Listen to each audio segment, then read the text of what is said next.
Hello అండి. నేను మీ Anamika.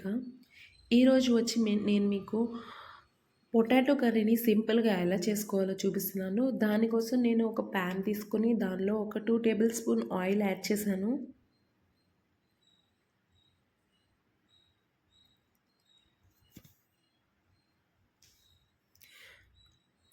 Oil కొంచెం కాగిన తర్వాత ఒక టీ స్పూన్ జీలకర్ర యాడ్ చేస్తున్నాను.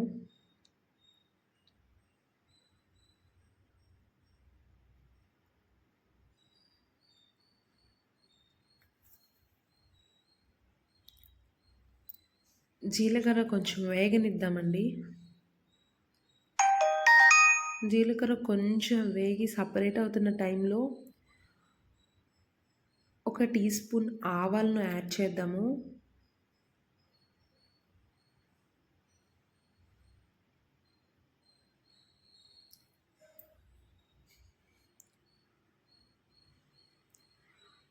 ఆవాలు కూడా వేగిన తరువాత మనం ముందుగానే ఆనియన్స్, అలాగే పచ్చిమిర్చి అండ్ కరివేపాకు మూడింటిని చాప్ చేసి పెట్టుకుందాము. సో ఆ మూడింటిని నేను ఇప్పుడు యాడ్ చేస్తున్నాను. కరివేపాకు కూడా చాప్ చేశానండి.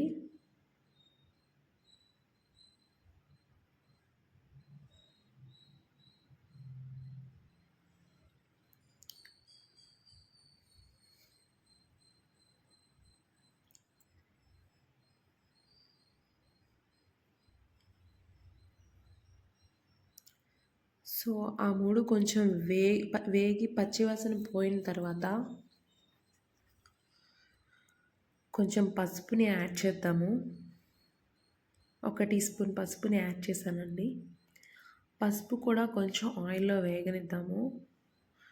1 సెకండ్ అలా పసుపు వేగిన తర్వాత కొంచెం ఉప్పుని యాడ్ చేసుకుందాము. ఉప్పు వచ్చి నేను ఒక స్పూన్ యాడ్ చేశానండి. మీకు రిక్వైర్డ్ టేస్ట్లో మీరు యాడ్ చేసుకోండి. నేను వచ్చి రాక్ సాల్ట్ యూస్ చేశాను. మీరు కావాలి అని అంటే నార్మల్ సాల్ట్ కూడా యూస్ చేయండి. సో ఆ తర్వాత వచ్చి నేను 1/2 kg పొటాటోస్ అండి, దాన్ని ఉడకపెట్టుకొని పీల్ చేసుకొని కట్ చేసి పెట్టుకున్నానండి. సో వాటిని నేను యాడ్ చేశాను.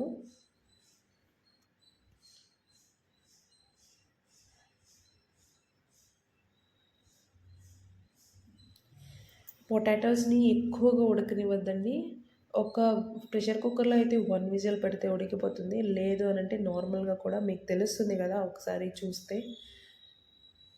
సో ఎక్కువగా ఉడకనివ్వకుండా నార్మల్గా ఉడకనివ్వండి. తర్వాత వచ్చి పొటాటోస్ని యాడ్ చేసినాక ఓవర్గా కలపొద్దండి. అవి విడిపోయే ఛాన్స్ ఉంది, మెత్తగా అయిపోతాయి.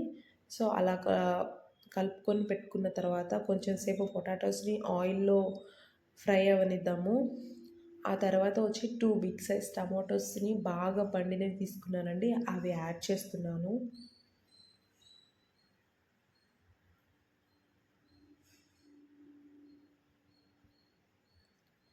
సో ఒకసారి కలుపుకుందాము.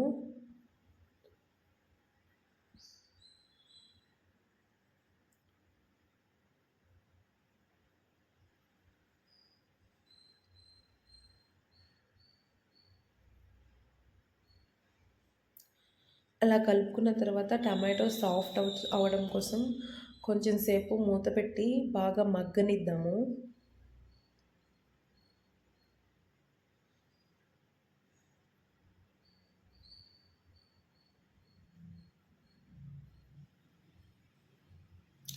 సో ఒకసారి చెక్ చేద్దామండి ఒక 2 మినిట్స్ తర్వాత టమాటో సాఫ్ట్ అయ్యాయో లేదో అని. మనం బాగా పండిన టమాటోస్ వేసాం కాబట్టి త్వరగా సాఫ్ట్ అయిపోతాయండి. సో మళ్ళీ ఒకసారి కలుపుకుందాము.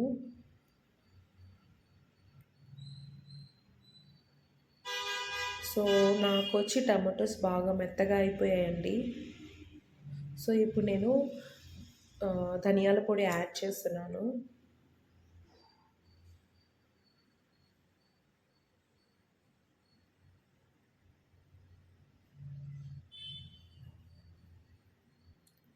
ఆ తర్వాత కొంచెం కారం యాడ్ చేద్దాము. ఒక స్పూన్ కారం అయితే సరిపోతుందండి.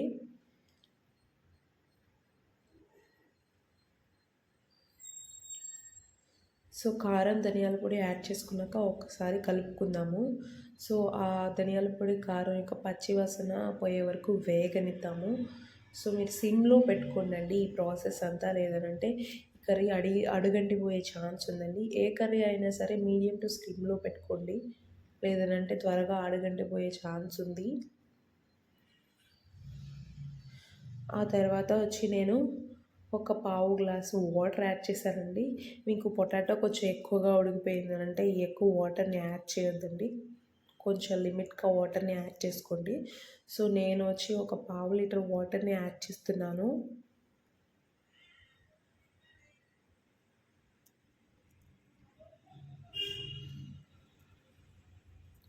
చూడండి, కారం ధనియాల పొడి బాగా వేగిన తర్వాత నేను వాటర్ని యాడ్ చేశాను. సో ఇప్పుడు ఒకసారి కలుపుకుందాము.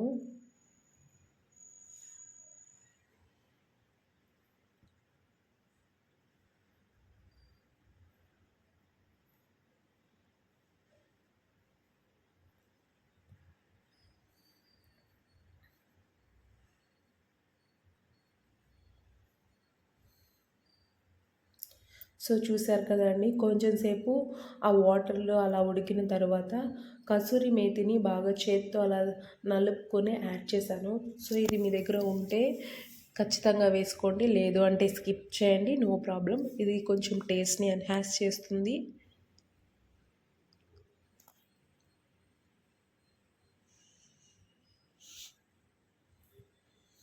సో తర్వాత వచ్చి నేను చికెన్ మసాలా యాడ్ చేస్తున్నానండి. ఇది సూర్యాస్ చికెన్ మసాలా. మీ దగ్గర అవైలబుల్గా ఉంటే యాడ్ చేయండి, లేదంటే స్కిప్ చేయండి. టేస్ట్ బాగుంటుంది అన్నట్టుగా యాడ్ చేస్తున్నాను. సో ఆ తర్వాత వచ్చేసి గరం మసాలాని కొంచెం యాడ్ చేద్దాము.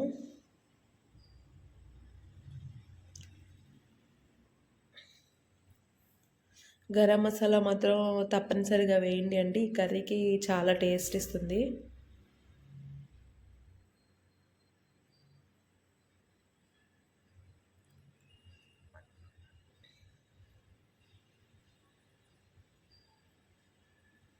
సో అలా చికెన్ మసాలా గరం మసాలా యాడ్ చేసుకున్న తరువాత కర్రీని ఒకసారి బాగా కలుపుకుందాము.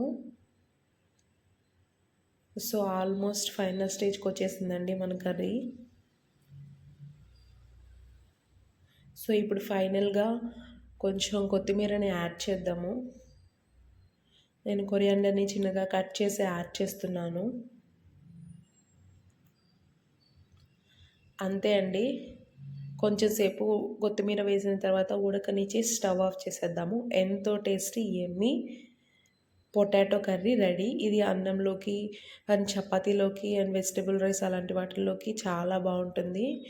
నా నా రెసిపీస్ మీకు నచ్చినట్లయితే నా ఛానల్ని సబ్స్క్రైబ్ చేసుకోండి, నా రెసిపీస్ షేర్ చేయండి, అలాగే లైక్ చేయండి, కామెంట్ చేయండి. థ్యాంక్ యూ సో మచ్ అండి.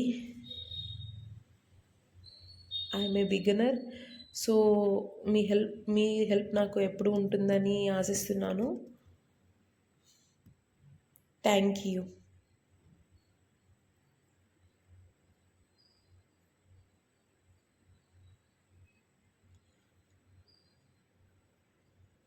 చూసారు కదా అండి, మన కర్రీ ఫైనల్గా ఇలా ఉంది.